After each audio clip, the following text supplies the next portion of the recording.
JJ, what do you think was the main difference tonight, I guess, for you on both ends? Well, I think, going against this team and their offense, made the subs at 322 in the fourth quarter. They've got 105 points, and they're 12 for 32 from three, and they're shooting 47%. We did a good job limiting their fast break points. Did a good job limiting their points in the paint under 50. So, we did enough defensively. We were just awful offensively tonight. And just on the offense, with teams that play with kind of a deep drop in ball pressure, what isn't happening in certain games like tonight, and what needs to get better with the offense there? Yeah, I mean, there were opportunities, I think, to put more pressure on the rim. Particularly in the first half, we took 11 non-paint twos. We were 13 for 29 on paint twos, non-rim paint twos. So, that's not normally what we shoot. And then got some good looks from three. We didn't knock them down. So just, you got to make shots in this league. Took care of the basketball. The one thing I think a lot of times when teams are in that deeper drop versus, all our guys that play pick and roll, it kind of puts you a little bit in a bind of not having the obvious choice to pass, if that makes sense. So we just got to do a better job of just, finding guys and moving the ball. JJ, excuse me, along those lines, when it comes to passing, coaches always talk about trusting the pass and trusting your stuff. Is that something where this group has played 12 games together now, that trust just hasn't maybe fully developed, and particularly against a defense like this that's kind of forcing into those types of decisions? Did you see any maybe trickle down from that? Yeah, sure. I mean, it's something we talk about all the time. We're a better basketball team. We win more games when we have more potential assists and get more assists. Did you feel like the passing in general tonight, the activity and the pop was there, or was it their defense, or was it mentality, you think, from the way you guys attacked? We just didn't do it enough. Yeah. Pritchard outscored everyone on your team not named LeBron, Luka, and Austin single-handedly. It seemed like a lot of those makes were generally somebody's going to be the leading scorer of a game. All the guys, not those three. So 29 points for all the other players. Yeah, 30 for him. That's what you're saying. He had a great game. Yeah, so I've seen some high degree of difficulty shots he was making. It was a tip your hat type of. Look, anytime you play these guys, we did such a poor job in Boston of limiting their catch and shoot threes, and I think that's where you talk about the personnel and how good Jaylen Brown has been and how good Peyton Pritchard's been. Really, where this team kills you is when they can get you in the blender and take catch and shoot threes, and they can shoot 51 of them, and they're going to make 20. They're that good. So trying to limit that is, I think, the biggest thing when you play these guys, and you have to be willing to live with contested off the dribble jumpers, and Pritchard made a lot of them tonight. I think he played a great game. Hey, JJ, you mentioned that you did like the defense, or at least that was an acceptable level of defense. What about the defense tonight do you feel like was better compared to when you played Friday night? I played Friday night. I don't know how to answer that question. I think we did a really good job of containing the basketball and forcing tough shots. I don't even remember what happened Friday night, to be honest with you, so I can't compare it. Yeah. JJ, you mentioned their drop as something that maybe kind of slowed you guys down. I think it was the Phoenix game to start December. I could be wrong, but that felt like one of the first times you saw a heavy amount of team playing drop. How have you felt the process was for you guys offensively against drop defense from that game up till this game, before this game rather? There's Portland does it, Phoenix does it, San Antonio does it. Again, we've generated good shots. Again, I think it comes down to just settling for those non-paint twos in the first half, and then the second half we just didn't make shots.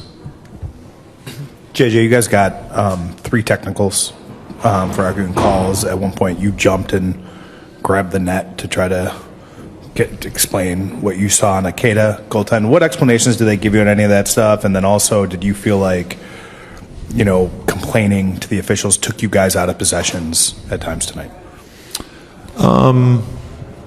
There was maybe one possession. I don't, the first half. I thought we did a better job in the second half, despite my technical. They missed a blatant LeBron layup that was goaltended off the backboard, and Keita stuck his entire. I can't jump that high, so he stuck his entire hand through the rim, not just grabbed the net, but stuck it through the cylinder. So that's typically a goaltend. Not tonight, obviously, and they recognized that he did that, and they said that's not a goaltend. So I'll get some clarification on the rule of that, because honestly that's a great way to defend floaters. One of those nights, even JJ talked about kind of the defense doing a good enough job in terms of especially how you played Boston last time. Offensively, though, just 39%, unable to kind of get it going. What did you see on that end of the floor? Offensive end? Yeah. We missed some good looks. I think we could have done a better job in the first half playing with the pass, trying to create better looks in that first half. I thought the second half we did a good job of that. We missed some good looks, and they capitalized on that. But you're gonna have games where you don't shoot it well or offensively play well. You got to find other ways to keep yourself in the game. Is this one of those nights where it was just hard to find a run and get that rhythm? Yeah, I mean, you could say that. I thought they did a good job. Every time we kind of got a little bit of a little momentum, either called timeout or they had a swing of momentum back in their possession. So that's what they do. They play hard, and they can fill those moments, and they kind of shut ours off tonight. So we don't see you get too frustrated, but you got technical foul. You guys got 3 total tonight. Was it low in frustration, and what was behind that? I thought JB elbowed Marcus in the face, and I didn't say anything disrespectful. He told me I got a tech because I clapped my hands, just an offense foul. Or offensive, I think I said over and over again. I kind of walked by him, didn't turn around and say anything else. But he told me that it's an automatic tap when you clap, I guess, towards the ref.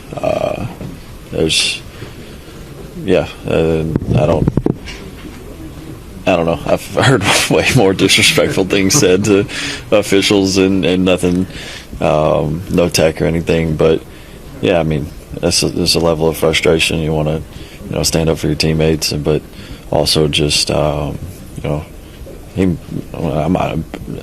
know he elbowed him in the face. He might have fouled him before, but yeah, I didn't think that it warranted a tech, but it's not for me to say. Did you feel the physicality and some of the whistles that you guys didn't get took you out of stuff in the first half? Did you feel like maybe you guys were too concerned with the officiating? Yeah, I think we can get that way sometimes. We play downhill, and we do shoot a lot of free throws, but I think that's a kind of a play style thing.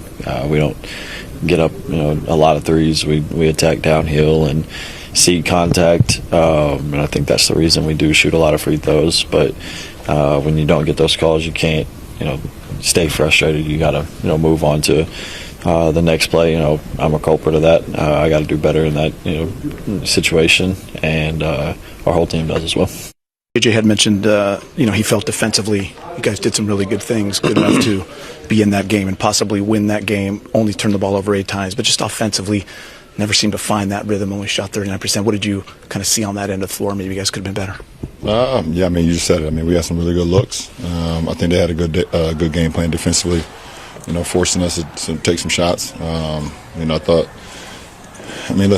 sometimes you got to make shots, and they made timely shots, and we didn't give ourselves a good chance on the offensive end. I think defensively, we held serve as long as we could, but offensively, we didn't give ourselves a good chance. Kind of led to be my next thing. It just felt like so much of that second half, you're 8 down, you're 9 down, 11 down. We're always used to seeing you get that run. Yeah. Was that just part of it, just not hit that shot? We never hit that run. We never hit that run. We never made that one shot where it felt like, this is a time, when we got down 6 or whatever, they found a way to make a shot or found a way to get fouled and kind of change the momentum, change the rhythm again. So, were you able to peek your head out during Riles' celebration? Yeah, absolutely. I got out there for a little bit, sat on the bench during halftime before our meeting, and listen, one of the all-time greats to ever been a part of this league. Not only player, coach, executive, front office, everything. Obviously, what he did here for the Lakers organization in the '80s goes without saying, and rightfully so. Him having a statue outside his building. Obviously, I spent 4 years with him. Got the utmost respect for him, for his family, and everything. So it's pretty cool. Pat said he wishes you nothing but the best, but he does selfishly wonder what could have been if you were in Miami another 4 or 6 years. Yeah. Do you ever, now that you have that time past 12 years since you played for the Heat, have you looked back at what maybe could have been, or are you fully think it was the right decision to go there 4 years, 2 championships, 4 trips to the final? Well, I never said I'm going to go there 4 years and decide to go. That's just how the cards was played. But yeah, it's human nature to look back and say, okay, what could have been? But that's part of life. I thought the 4 years that we had was great. Obviously, we was able to pick up 2 chips. We lost 2 of them, unfortunately. But a lot of great memories, a lot of great time there, and it would have been interesting to see what could have happened. I also would have never gave myself. Was that at the end of 7, 11? I wouldn't have gave myself another 12 years to be playing this game either. So that's another story. LeBron, you always have the 2 championships there, but how do you kind of contextualize what Pat meant to you for your career? For my career, I don't think it's just Pat. Obviously, I think it's just the whole Heat organization. Obviously, went down there with the only goal and the only mindset that I had was to win a championship. I felt like I couldn't do it in my first stint in Cleveland. Tried. I just didn't feel like it was going to be possible. So I needed to figure out my own path and accomplish some goals that I had. I felt like going down there. They had did it. In 06, so not even 4 years removed, whatever the case may be. They had a couple down years after that, so I feel like I know how to play the game, and I just, I felt like they could possibly put me in a position where the goals that I had, and I was able to accomplish that. JJ said he felt like the defense and defensive effort was good enough to win tonight, but just maybe in the offensive end. What did you see on the offensive end? Where can you guys keep growing against a team that plays the way Boston did defensively? Yeah, I think they were very physical, but they were playing great defense. So we need to do better on offense. We scored 89 points. That's not like us. So we got to be better. And then, just what are some of the ideal ways to attack when they're playing a deep drop like that, and really going hard with the ball pressure on the perimeter? You just got to match the physicality on both ends. Especially in offensive end, you got to match the physicality like they play. Luka, how well do you know Luka Gonzalez? And you took a picture of them and go very down here. What was it like playing against him tonight? Very special. Obviously he played in the same club as me, so very special. I wish him the best of luck. He's an amazing guy and amazing player, so I wish him the best. So, Luka, you guys picked up 3 technicals. I think in the first half, or from JJ after the goal team wasn't called. Did you feel like some of the frustration with the referees played into maybe some of the offensive goals you guys went through? Maybe. I don't really know the answer to that question, but maybe for sure, So, you're surprised it wasn't me, huh? And it's bad. In order for you guys to become a really good team like you want to be, at some point you're going to have to beat really good teams along the way. Are you still at a stage because of injuries and not having all that time together where it's focusing inward? Or, a result like today, is that going to hang on your guys' hearts a little heavier because it's one of the better teams in the East? I think, we need to look like, how teams like Boston play, especially in defensive end. They're very aggressive, grabbing holds. So, our referees are letting us play for sure. So, we need to look a little bit at that and play physically. And that I say on both ends. With Luka, is there anything that jumped out to you about his game and what he's been able to do this season? We all know he's very high effort player. He's all around the court. So like I said, it's only his first year. He still have time to learn, but I think he's going to be a very important piece in everything he plays for. Luka, it's only been a handful of games, but with yourself, LeBron, and Austin, you guys are such good offensive players, so dynamic.